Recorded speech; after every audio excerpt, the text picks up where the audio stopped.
What is going on, everybody? Welcome back to TTP Sports. And the Sixers, they dropped Game 3 on their home court to the Boston Celtics, and now they trail the series 2-1 after a game where you see in the beginning, before the game starts, Joel Embiid's MVP trophy ceremony. You see all the emotion from the crowd, from Joel Embiid himself, his family, his son running onto the court, making Joel Embiid shed some tears, just going through everything that Embiid's gone through his entire career from before even coming to the NBA over in his home place. Everything. A lot of emotion. A lot of emotion. And the Sixers, in my opinion, dropped the biggest dud. Dropped the biggest dud. I want to know something from this game. I do. How do you not get energized? How do you not look in it, engaged at all? From the start, from the get-go, after you see that entire ceremony from Embiid. Because Embiid gave everything he had tonight. He gave everything. He was your best player on the court, and he's on one knee. He's on one knee. His supporting cast, once again, failed him. He had no help whatsoever tonight. Joel Embiid was a one-man show, offensively and defensively. Where's James Harden? Where's Tyrese Maxey? Where's Tobias Harris? Your best supporting casters are D'Anthony Melton and PJ Tucker. PJ Tucker did a lot more than Tobias Harris today. He actually hit threes. Look at Tobias Harris only putting up 6 shots in this game. James Harden, a complete shell of himself from game 1. And no, I was not expecting James Harden to put up 45 plus every single night. I don't think any of us expected that, because you know why? That's not sustainable. That is not sustainable over the course of a 7-game series. Give me a 20-10. Give me 25-12. Give me something that shows you're engaged. Give me something that shows you have something going for you, that you have some type of confidence, that you want to, prove that you want to win. Because right now, I'm not seeing that from any of those guys right now, from the supporting cast. Tobias Harris, I already brought him up. Tyrese Maxey looked terrible. Once again, it looks like those struggles that he has against the Boston Celtics, that's his Achilles heel. That's the team that he struggles against the most. It looks like that's rearing its ugly head back after he had a solid game 1. Driving the basket. Can't get shots to fall. Throwing up a ton of threes. None of them falling.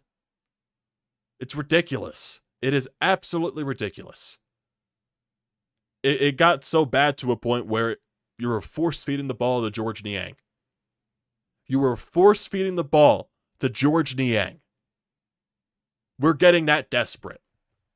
And yeah, Niang had some nice shots, but when you're force-feeding the ball to Niang, you have issues. You have issues on the offensive side. Joel Embiid is out there doing literally everything possible that he can to win this game. Everything possible on one knee. The dude's 70%, and he is your best player on the court. That's an issue. That is an issue. And Joel Embiid's an all-world talent. He's still one of the best players on the court, regardless of what percent he is. Still, when he has no one surrounding him that is doing anything possible, and I have no idea how this game was even close. Boston had a situation in this game where, they were giving the ball back to, the Sixers for a chance to, come back in this game. We want you to come back into this game. We want you. There were so many situations. You got down by 2. You had all the momentum in the world. The Wells Fargo Center was on their feet, cheering, making it loud down there. And what happens? James Harden pulls up for a 3, misses.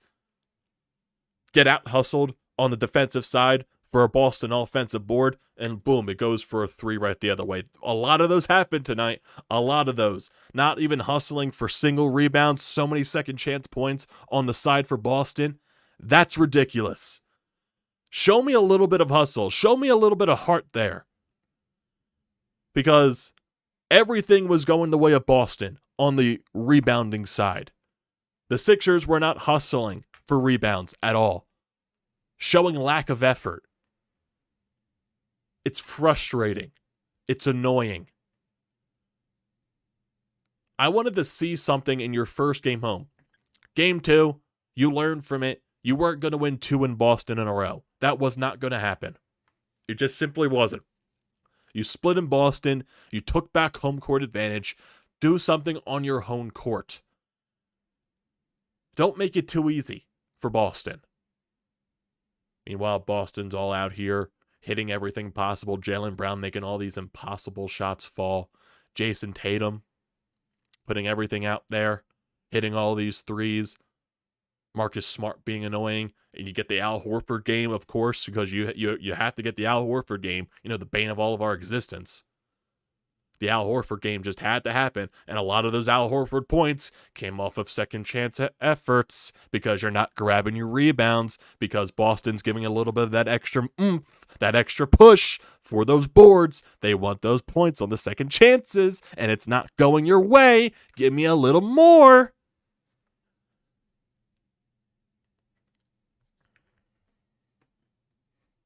You just didn't have anything. You didn't have anything to help Joel Embiid out. It's ridiculous. It's so ridiculous. Just looking at James Harden in general, going back from game 1 to now combined with games 2 and 3. Let's see what good old James Harden has done in the past 2 games since his 45-point burger in game 1. So let's compare the 3 games. Game 1, 45 points, 17 of 30 from the field, 7 of 14 from 3 James Harden was in game 1. Games 2 and 3 combined. 5 of 28 from the field, 2 of 13 from 3. 2 of 13 from 3. And how many turnovers did James Harden have in tonight's game? He had plenty. He had 5 turnovers in tonight's game. That's 13 turnovers in total for the Sixers. Embiid had 3, but that's because he's getting quadruple teamed all over the place. Tobias Harris had a couple of turnovers. PJ Tucker had a couple of turnovers. It's ridiculous. Your only guys that were pluses on the court were D'Anthony Melton and Jalen McDaniels. Jalen McDaniels was a plus 10, and D'Anthony Melton was a plus 1. Joel Embiid is a minus 6, putting up 30 points because the rest of the guys can't do shit around him. Joel Embiid tonight, 30 points, 9 of 19 from the field, 1 of 2 from 3, 11 of 12 from the free throw line, 13 rebounds, 8 defensive rebounds, 5 offensive rebounds, 3 assists, 1 steal, 4 blocks. The dude's doing everything. Everything. Everything. He's doing everything out there for you. And I'm looking at the big old goose eggs from James Harden and Tyrese Maxey. James Harden, 16 points, 3 of 14 from the field, 2 of 7 from 3. Oh, he got to the free throw line a bunch of times. He went 8 of 9 there. Joy. 11 assists, 6 rebounds, 5 turnovers. Tyrese Maxey, 13 points, 4 of 16 from the field, 3 of 9 from 3, 6 rebounds, 2 assists. Seriously, PJ Tucker had a way better game than Tobias Harris. And PJ Tucker wasn't even on the court as much.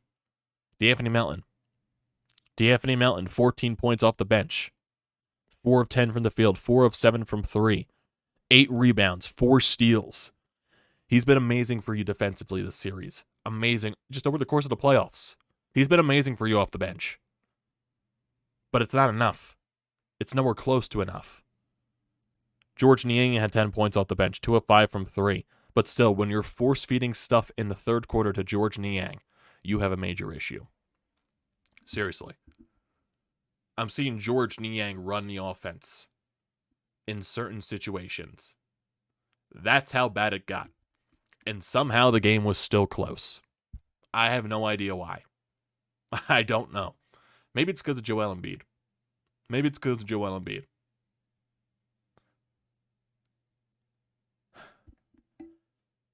Second chance points.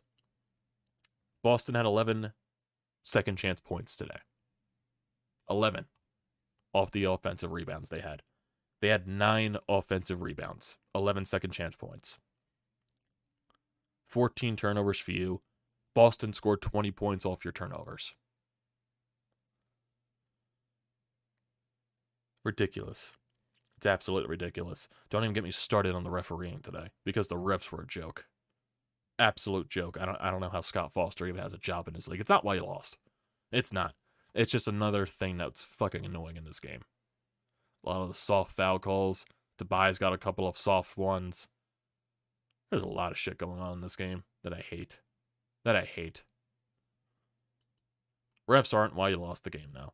Sixers shot 39% from the field in total. While Boston, they shot 44% from the field. Tatum, 27 points, 10 of 20 from the field, 3 of 10 from 3, 10 rebounds, 5 assists, 2 steals, 1 block. Al Horford, 17 points. This was the Al Horford game, 5 of 7 from 3, 6 of 8 from the field.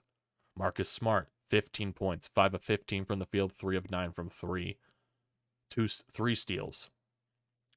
White, 13 points, 2 of 5 from 3. Jaylen Brown, 23 points, 8 of 18 from the field. He didn't hit a 3 in this game, but, he was hitting a lot of tough shots. Getting into the paint. A lot of things falling that it looked like it shouldn't, but it did. That's just how it was going for Jaylen Brown today. Brogdon off the bench. He hit 3 threes. He had 15 points off the bench for them.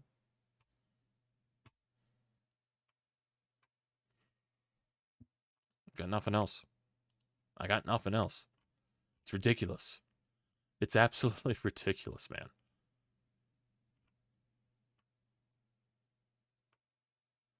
Doc Rivers says he felt James Harden tried to snake dribble more than he tried to attack downhill straight. Rivers didn't want to offer an immediate assessment of Harden's play because he wants to watch the film first.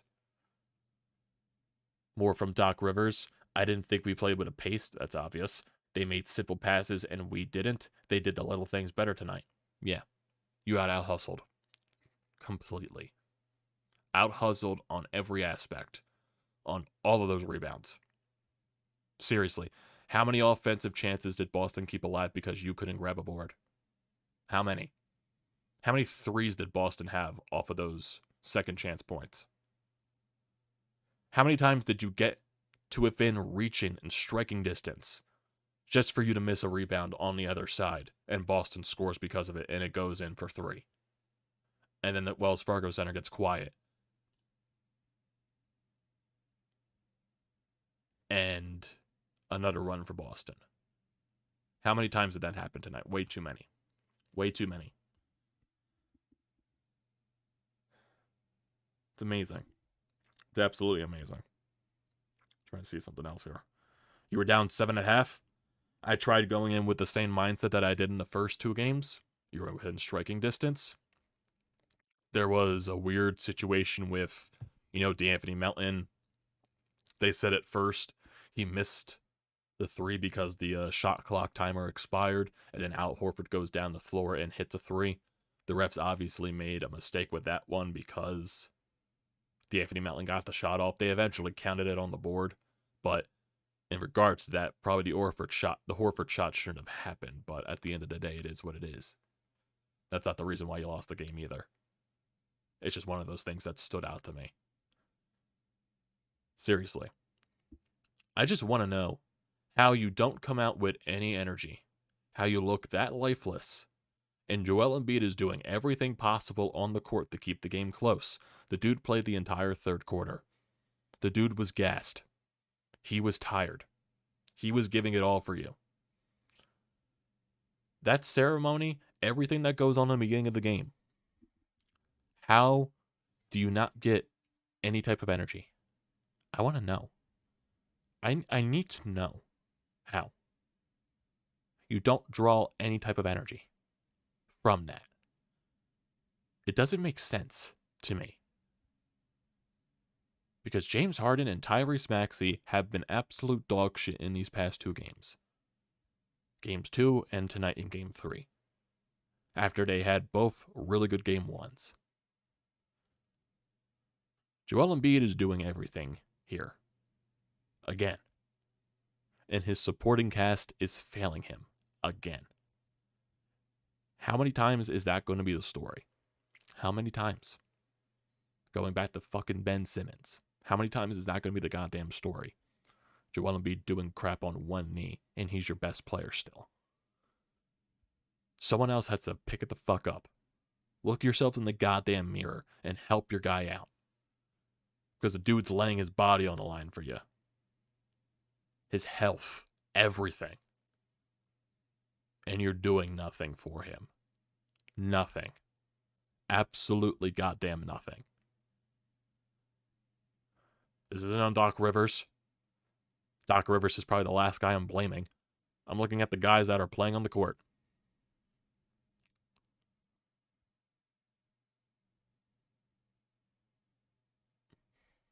How do you go from a performance in game 1 to absolute slop? Talk about the support guys.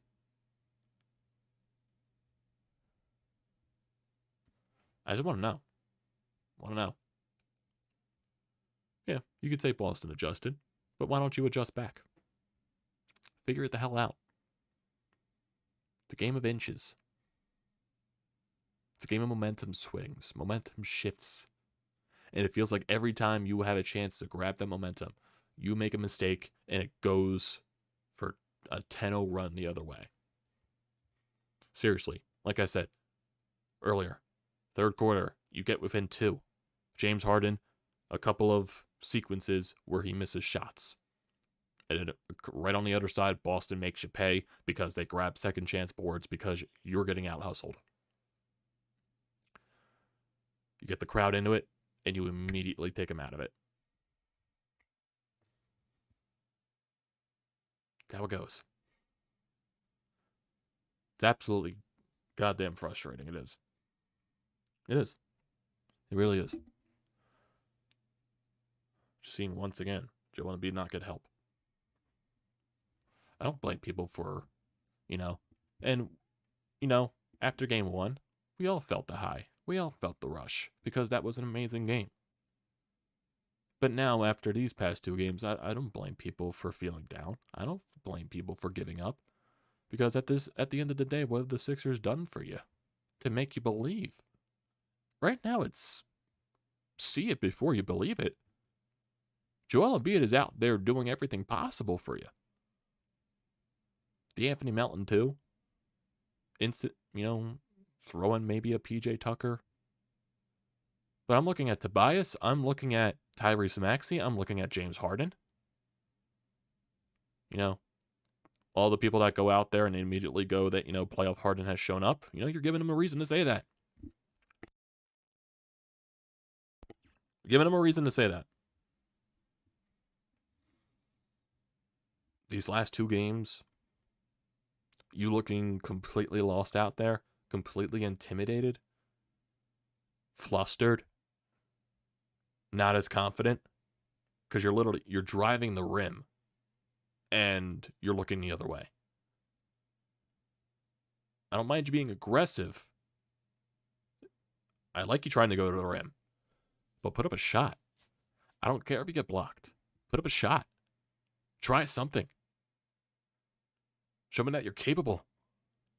Because it felt like as soon as he got blocked a couple of times,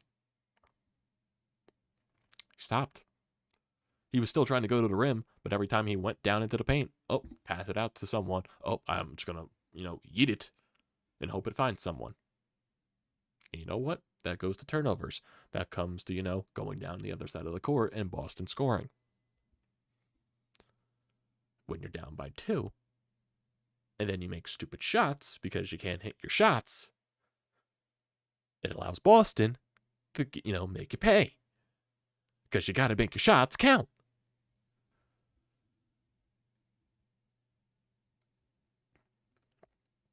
So many things. Running the offense through George Niang, too. My God. My God.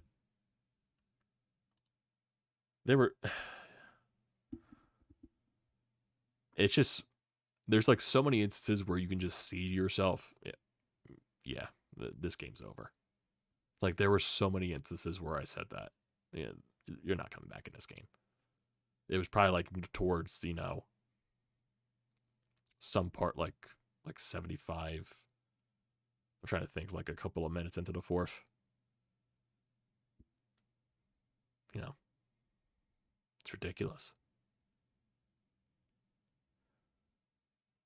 I don't blame fans for giving up already. I don't. Because right now, like, I still want to believe. I do. This is just disheartening. This is just, once again, getting punched in the dick. That's what it feels like. It's what it feels like. Again. And once again, it's, I'll see it when I believe it. Or I'll believe it when I see it happen. If you find a way to make it, seriously, if you find a way to make it 2-2, are the Sixers winning another game in Boston? Are they? I don't know if they are. I physically don't know if they're capable of winning another game in Boston. I don't know. I don't think they are. That's why it was so important to win these 2 games at home. God. Seriously, can anything just go right for this team? For Joel Embiid specifically. Yeah. Thought this year was different. I did. I thought it was different. Seriously, you're getting out-hustled to everything. Out-hustled, outworked.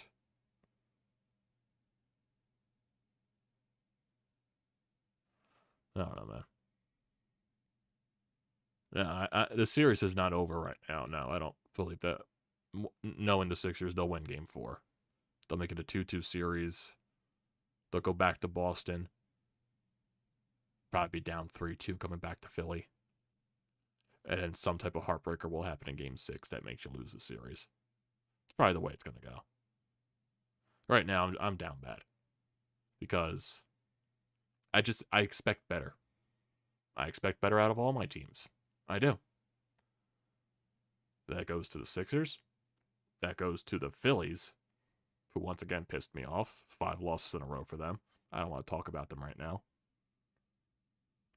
Probably talk about them tomorrow, since that's the only thing that's happening tomorrow. So, whatever happens with tomorrow's Phillies game, you'll get my frustration there. I expect, right now the team in Philadelphia that's really, answered my, expectations consistently are the Eagles. Granted, they lost the Super Bowl, but I still think right now they're the best team in Philadelphia. I don't know. Right now, I'm in my feels. I'm down bad. That's all right now. Just the fact that getting outworked on your home court. You let Boston get out to that lead to start the game. Yeah, granted, you took the lead back, even if it's for like a minuscule second. So,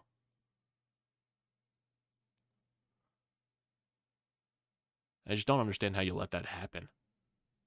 Like, how do you not get some type of energy after Joel Embiid's MVP ceremony? I don't get that. I simply don't get that. Then you're going to get the Embiid haters out there. Let those idiots ramble. My God. My God. People will try to say that, oh, it was stupid to let Joel Embiid play in Game 2. Because, here's my one thing. Even though I was like, after Game 1, like, does that give you an option to rest Joel Embiid for Game 2? At the end of the day, the right decision was to play him in Game 2. Because if tonight was Joel Embiid's first game back, you probably don't get this game from him. You probably don't get this performance from him. Because the rest has to come off at some point. Or the rest is going to happen when you're not playing for over 2 weeks. It's going to happen. The rust, he was there defensively Game 2. The shots weren't falling from him because he was rusty offensively. Much better tonight offensively from him, obviously, because the rust was starting to wear off. He was getting back into his game. Getting to the line, hitting some shots. Joel Embiid was not the issue tonight. Even though there will be some people that say, oh, Joel Embiid's the issue tonight, blah, blah, blah, blah, blah. I hate Joel Embiid, blah, blah, blah, blah, blah. Those idiots. It's your supporting cast. It's your supporting cast, once again, dropping the ball. And I'm looking at 3 guys specifically in James Harden, Tobias Harris, and Tyrese Maxey.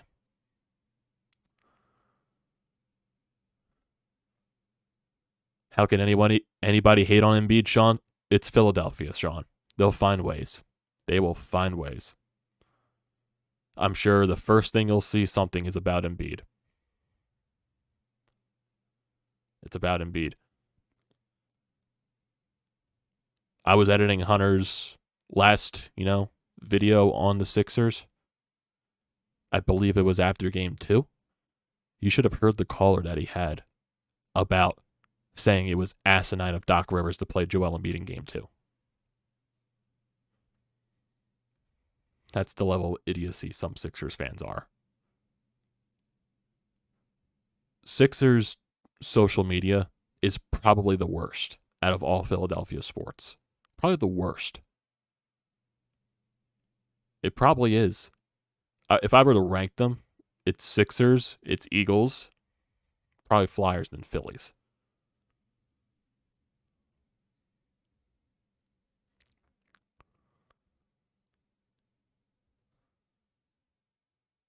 Second and third things are about. Sean, I'm telling you, man, there's going to be a lot of people that, for some reason, will find a way to blame Embiid. And it just will be. Instead of looking at the obvious issues, which is your supporting roles. Well, supporting cast, your other quote-unquote superstar in James Harden. And your young up-and-coming star in Tyrese Maxey. Dropping the ball. And not playing well at all. In a big moment when you needed those guys, they came up short and left Joel Embiid to dry again. It's like it's like a goaltender in hockey. Your goaltender's doing everything possible to keep you within the game. But the guys in front of you, they can't do anything. They're letting the other team skate circles around them in your defensive zone. You're getting peppered. Throwing so many shots on net. You're doing everything to stop the puck. Probably got like 50 shots on the board. 3 goals against. But somehow, you're still within reach because your guy's keeping you within reach. That's what Embiid's doing. He's keeping you within reach. Or if, your top pitcher goes out there, allows 2 runs, he still goes 7 innings, but your offense isn't doing shit for him. It's one of those situations. No help for Embiid. Just no help. No help at all. It's happened every playoff so far. Going back to Ben Simmons and everything. This is supposed to be a healthy James Harden. Because obviously last year he wasn't healthy. And of course Joel Embiid with all the injuries as well. Again. And people want to point out, Embiid got injured again. He's injured or not, he's still been your best player on the court. Like, people got to realize that. Just don't understand it, man. I don't. Before I get to the rest of you in the live feed, I do see there's quite a few of you in here. I want to get to the Anytime Hotline. I see your voicemail in here, Sean. I want to see what, Sean has to say on this game and anyone else. If you're in this stream right now, you can leave a voicemail or a text message at 215-839-9885 if you want to share your thoughts and opinions on any game, recaps, and all that stuff. We do that for all Philly sports. Leave it in there. You can also use the YouTube live feed for anything. I'm giving you preference. Does not matter to me. So, let's get to the voicemail here from Sean. Sean, save me. Save me from this terrible time. So many ways to approach this game tonight, but I'm just going to say some things here. When you're in a playoff series in any sport, the longer it goes, you start to see some things that develop in front of you. The bottom line to me is this. The Boston Celtics are the more talented team here. If they're on their game like they were tonight, the Sixers have no chance. No chance. I saw a veteran team go out there, not rattled at all, total team effort, spread the ball around offensively, everybody contributed. Anytime they needed a big basket, they got it. Once again, just like in Game 2, any loose ball was theirs. For the 76ers, again, it's becoming obvious it's Joel Embiid surrounded by a bunch of shit. I give D'Anthony Melton credit, but James Harden, you want to go to Houston, start packing your bags, see ya. And while all the focus is going to be on James Harden, where was Tyrese Maxey tonight? Also garbage, as he notoriously does against Boston. You know, when your best player at 70% is the best player on your team and he's not getting any help, you have no chance to win this series. I honestly can see Boston winning this in 5. I think this series is over because I just don't think the Sixers can win another game in Boston. This was their shot, and they were totally dominated from the opening tip. Don't blame you at all for thinking like that, Sean. Don't blame you at all. Don't blame it at all. Now, I do think the Sixers win game 4. I feel like overall this is still a 6-7 game series, but I still don't think they win another game in Boston. I just don't see that with the way Boston bounced back to game 2, even though they were, playing a desperate team at that point. They don't want to lose 2 games in a row at home, but Boston played like that in game 2. Why didn't the Sixers play like that tonight? You got home court because you have split in Boston. Your first home game back. Joel Embiid gets the MVP's trophy. All that ceremony. You're in front of your home crowds after not seeing them basically for over 2 weeks with how much time off you had between round 1 and 2. And you come up with that effort? It's ridiculous. It's ridiculous. It doesn't make sense. Does not make sense.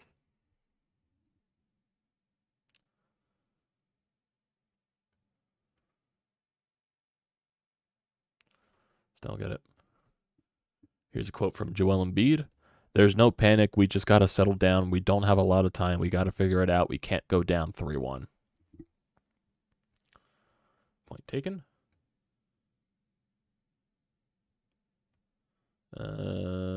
Not sure if I've seen anything right now on James Harden.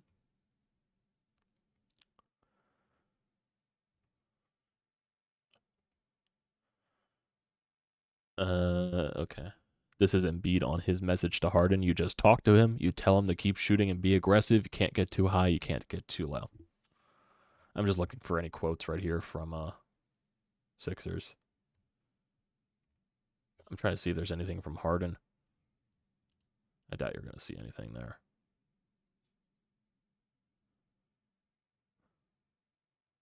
Joel Embiid, I think players have to show up on talking about playing around this time of year.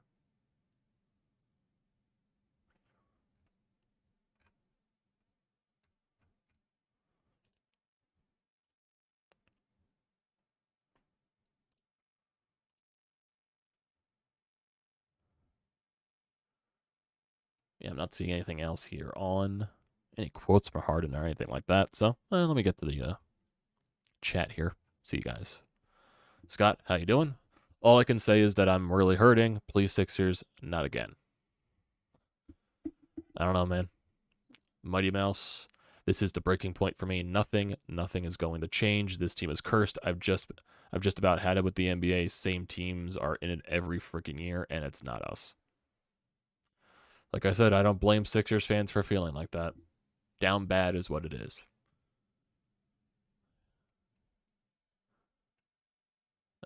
Maxey and Harden, 15 for 58 in the last 2 games. New name is second round Sixers. I can't believe they can't beat this fucking franchise in a series once.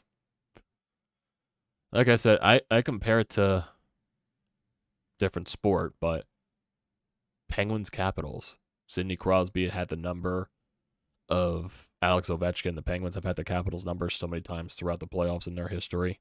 Capitals were a team that can never get out of the second round, and that was the label on Alex Ovechkin for a long time. The one year they finally got out of the second round, they won the cup. So maybe I was trying to make a comparison for that with the Sixers, with Joel Embiid and everything like that. But right now it's hard to talk about like that. It just is. Phillies sports gonna get swept by. Yeah, I don't want to talk about the Phillies, Julian. I'm very pissed at the Phillies. It has not been fun watching Philly sports for the past couple of days. Has not. Has not. Now, in terms of Sunday with the game 4, I'm gonna be at the Phillies game on Sunday, so I'm not sure how I'm going to garner that. I'll probably have the Sixers game on my phone or something like that because the Phillies are at 1:30. The Sixers, I believe, are at 3 or 3:30 or something like that. So I'll figure out a way. I'm sitting in a suite with like a family and all that crap, so maybe they'll have the Sixers game on that television. If the Phillies are like getting blown out that game, I'll just go and watch the Sixers.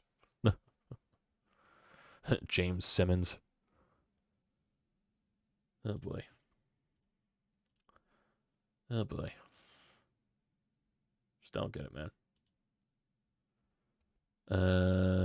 No way it's over. It's like last year, suck us back in and losing 6. I give Embiid and Mountain credit, but when the rest of the team plays soft, that's unacceptable, and I agree. Somewhere they have to show more hustle on Sunday. I just don't want to believe they'd be going down 3-1. They can't. They physically can't. Even though I don't think they win another game in Boston. I just don't. How could anyone hate on... I don't know, Sean. Even though you brought that up already. When does Embiid get tired of this and say, I want out? I don't want to talk about that, Sean. Don't put bad thoughts in my head. Don't put that bad thoughts in my head, man. This is what Dr. J endured until they got Moses. Jesus. Dare I say, do they blow this up if they fall short yet again? I don't think Daryl Morey's going to do that. Biggest question of the night. How is Williams' face intact after Embiid's curb stop? I don't know, man. I don't know. Don't know. I don't know. He did see, the on-court talk with Embiid and Williams apologizing and all that stuff. Williams had no issue with it. He was just going after the ball and all that stuff. Even though I do think Jaylen Brown's more to blame for that entire situation because he was, knocking everything down there. But overall, it is what it is. Shit happened. They were men. They worked it out. No hard feelings. Devils owned the Flyers for years. We still cringe at the phrase neutral zone trap. Oh, God. I was too young for that. I was. But still, neutral zone trap does trigger a lot of Flyers fans. Too many turnovers. They'll get you every time. No doubt. No doubt.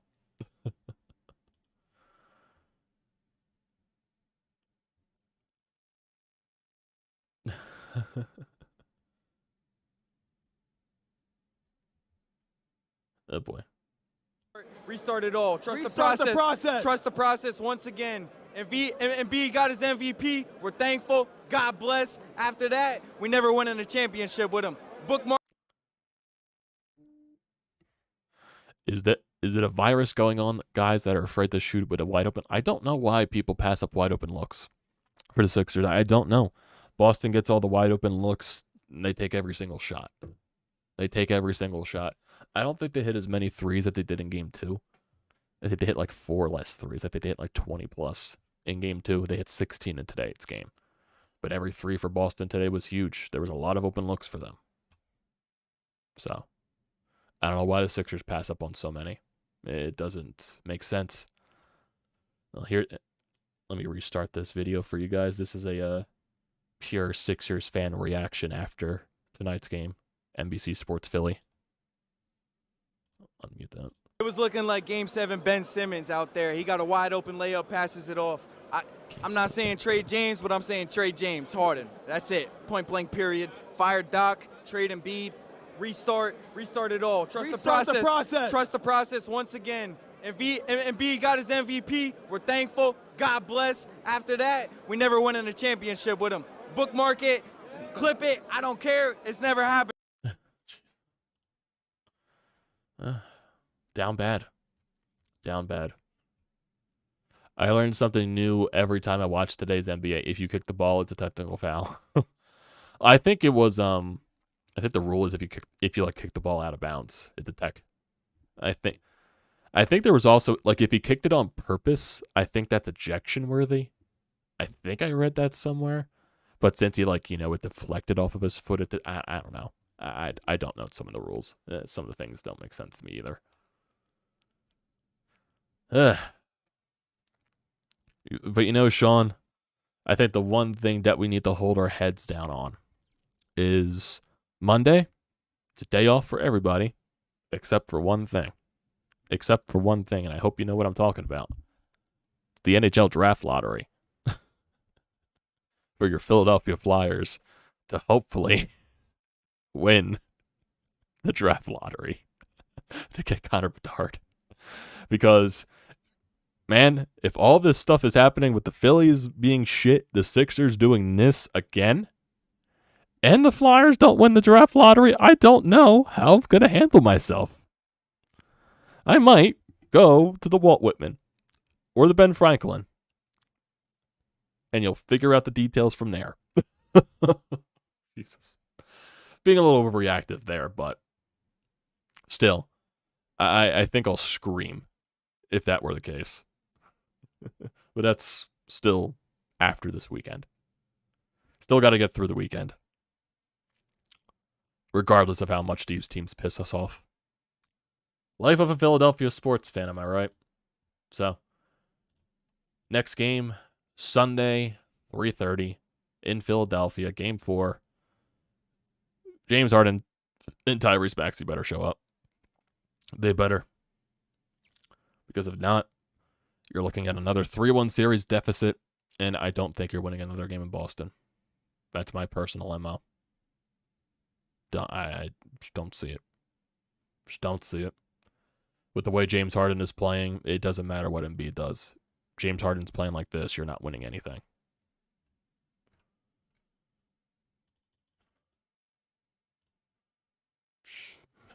Tell Chris to bring his good luck girlfriend to the festivities, knowing us will end up with the pick. God. I think I'll live stream that game. I think I'll live stream the draft lottery. I think I'll go live for that. Get my reaction live, whether it's pissed or going crazy. If the Flyers win the draft lottery, the Philadelphia should run up Broad Street and party then on a Monday night. Ay.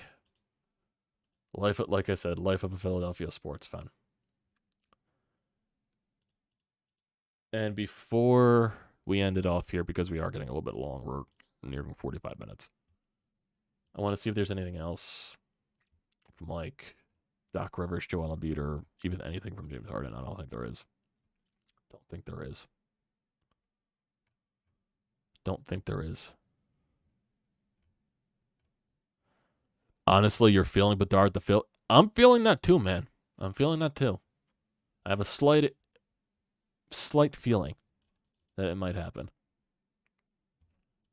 Just because, and after I make this little bit of an explanation, I'll end off the stream.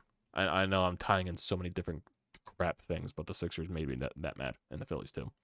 But if just thinking about the past few draft lotteries, I think the past 2 draft lottery winners were the worst overall team in the NHL. Montreal won it last year. Buffalo won it, I believe, during the COVID year. So I don't think the worst overall team is going to win the draft lottery this year. And I'm trying to think, the NHL definitely has some type of process with the draft lottery, even though, with Connor Bedard and everything like this, it would be terrible for the league if he goes to a low market, a small market, if he goes to an Anaheim, if he goes to a San Jose, if he goes to Arizona. The 2 teams that you're mainly looking for in the draft lottery that would probably be huge to land Connor Bedard are 2 teams. It's Philadelphia, and that's Chicago. Maybe you throw Montreal in there, but I don't think Montreal's winning the first overall pick 2 years in a row. I just don't see it happening. So the 2 teams I'm looking at are Philly and Chicago. 2 gigantic markets that really need, and when those teams are good, it's good for the NHL. When Chicago's good, it's good for the NHL. When the Flyers are good, it's good for the NHL. But the one thing, I don't think Chicago's winning it because maybe it's a little bit of karma from all the crap that spurred it last season with all, everything that went on during their Stanley Cup runs in 2010, all those scandals. Terrible stuff, I know. Maybe karma and the hockey gods will punish him for it and not win this draft lottery. Yeah, even if you end up second, you get Fantilli. It's not Connor Bedard, but Fantilli's also a great player in his own. I want Bedard, though. So, I think that's the summary. Like I said, I just feel we'll figure that out on Monday when I do that stream. I'll probably live stream the draft lottery. So, we'll get towards there. But I think we're getting a little bit too long here, so I'm going to end off this stream. So, thank you, everybody, for joining. As always, do not forget to leave a comment in the comment section down below. I like to see those. Don't forget to drop a like. Don't forget to check out everything in the description. Do not forget to hit the subscribe button. It does me a great deal of service. Please hit the subscribe button. Join the TTP Sports family. We reached 700 subscribers like last week, and ever since then, it's been going up really steadily. We're like over 720 now.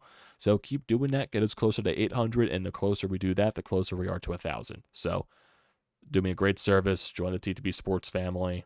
It'll be a fun time. Also, don't forget to use the code TTP Sports, $20 off your first SeatGeek purchase.